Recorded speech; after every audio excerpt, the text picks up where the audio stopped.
Assalamualaikum warahmatullahi wabarakatuh. Saya Anissa Israul Utami bersama rekan saya Naila Wiswaton Hasanah dan Fedi Nuraini akan menyampaikan materi mengenai 1. Sejarah perkembangan mazhab dalam hukum Islam era Nabi Muhammad. 2.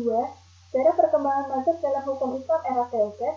3. Sejarah perkembangan mazhab dalam hukum Islam era Tabi'in. 4. Sejarah perkembangan mazhab dalam hukum Islam era Tabi'ut Tabi'in. Sebelumnya, pengertian mazhab. Kata mazhab berasal dari bahasa Arab yang berarti jalan yang dilalui dan dilewati. Sesuatu yang menjadi tujuan seseorang, baik konkret maupun abstrak. Mazhab juga dapat diartikan sebagai penggolongan suatu hukum atau aturan yang tingkat di bawah firqah. Firqah adalah kelompok golongan yang memisahkan diri atau memutuskan ikatan keutamaan.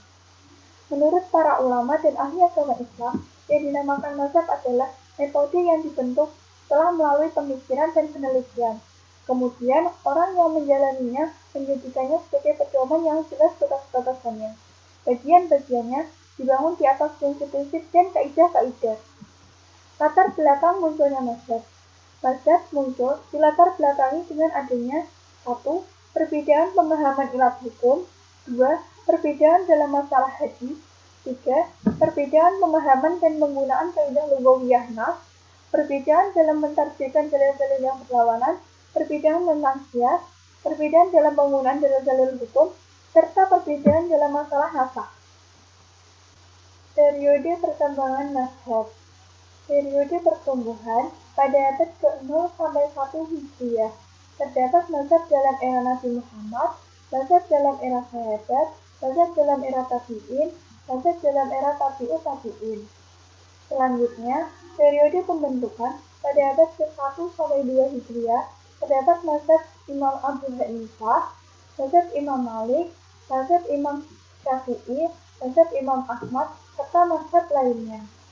Periode keemasan pada abad ke-3 sampai 9 Hijriah. Pada periode ini, munculnya ulama-ulama besar yang menisbatkan diri ke mazhab tertentu. Selanjutnya, periode kemunduran pada abad ke-10 sampai 13 Hijriah. Pada periode ini, mazhab mengalami kemunduran karena faktor penjajahan di dunia Islam dan tidak kuatnya kekuasaan Muslim pada saat itu di bawah kepemimpinan Daulah Islamiyah pada periode akhir.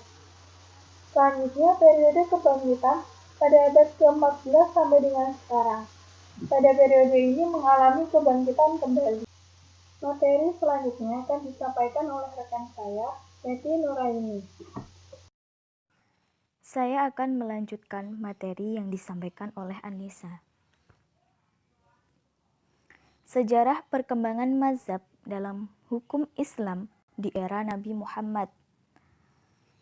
Bila diruntutkan ke belakang, mazhab fikih itu sudah ada sejak zaman Rasulullah SAW. Mazhab pada zaman Rasulullah adalah sebatas ijtihad atau pendapat para sahabat dalam memahami agama, karena pada zaman itu sumber hukum Islam adalah hanya Al-Quran dan hadis. Sehingga ketika para sahabat terjadi perselisihan dan berijtihad masing-masing, maka mereka langsung melaporkan masalah tersebut kepada Rasulullah. Dari Abu Sa'id Al-Khudri berkata, ada dua sahabat dalam perjalanan ketika waktu sholat tiba dan tidak menemukan air. Maka beliau berdua melakukan tayamum. Keduanya pun sholat. Sehingga setelah itu mereka menemukan air saat waktu sholat belum habis. Satu dari mereka mengulang sholat dengan berwudu. Sahabat yang lain tidak mengulang sholatnya. Cukup dengan tayamum tadi. Setelah mereka datang kepada Rasulullah SAW dan bercerita kepada kejadian itu, maka Nabi bersabda kepada sahabat yang sholat satu kali saja, kamu sudah sesuai sunnah, cukup sholatmu itu. Dan kepada sahabat yang sholat dua kali dengan tayamum dan wudhu, Nabi bersabda, kamu dapat 2 pahala. Rasulullah SAW bersabda yang artinya, janganlah ada satu pun yang sholat asyar kecuali di perkampungan Bani Quraisyah. Ketika mereka mendapati waktu sholat yang disebutkan oleh Rasulullah SAW, di tengah perjalanan, sebagian dari mereka mengatakan, kita tidak sholat sampai kita tiba di perkampungan Bani Quraisyah. Sementara yang lain bersekutu, tetap melakukan sholat asyar pada waktunya. Karena mereka memandang bahwa Rasulullah SAW tidak bermaksud menyuruh para sahabat radhiyallahu anhum menunda sholat asyar sampai lewat waktunya.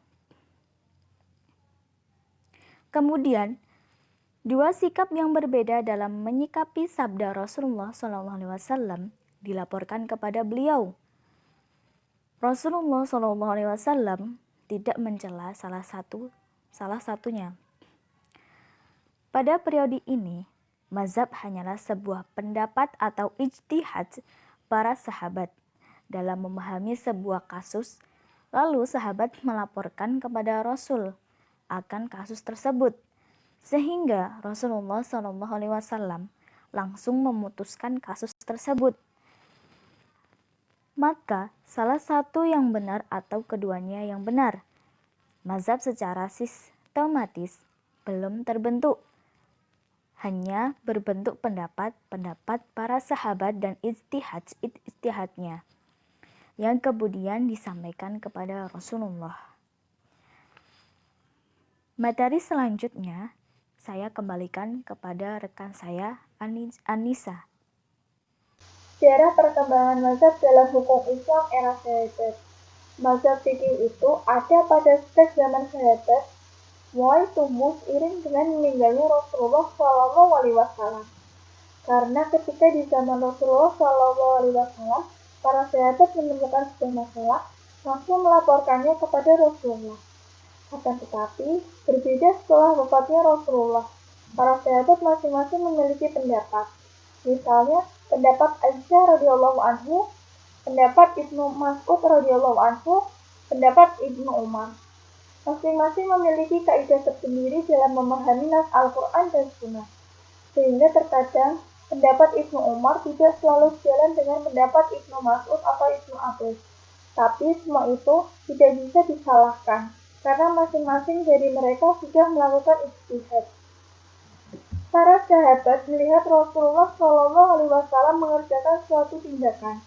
Sebagian sahabat menafsirkannya sebagai tindakan qurba atau ibadah, sedangkan sebagian yang lain menyimpulkannya sebagai tindakan mudah atau biasa.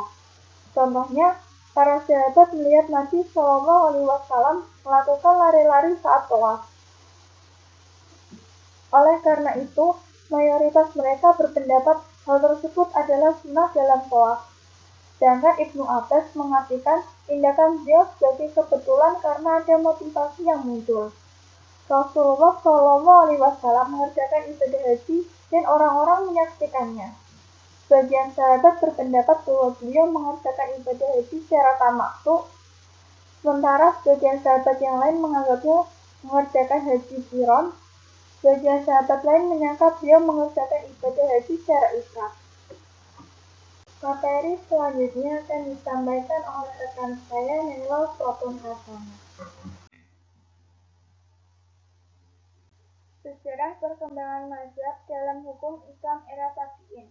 Di masa Tabi'in, kita mengenal istilah fuqaha al-Madinah yang 7 orang, yaitu Sa'id ibnu Musayyib, Urwah ibnu Zubair, Al-Qasim ibnu Muhammad, Kharijah ibnu Syaib, Ibnu Hasim, Sulaiman ibnu Yasan, Ubaidillah, dan Nafi'i Maulana Abdullah ibnu Umar. Di kota Kufah, kita mengenal ada Alqamah ibnu Mas'ud, Ibrahim an-Nakha'i, guru al-Imam Abu Hanafi.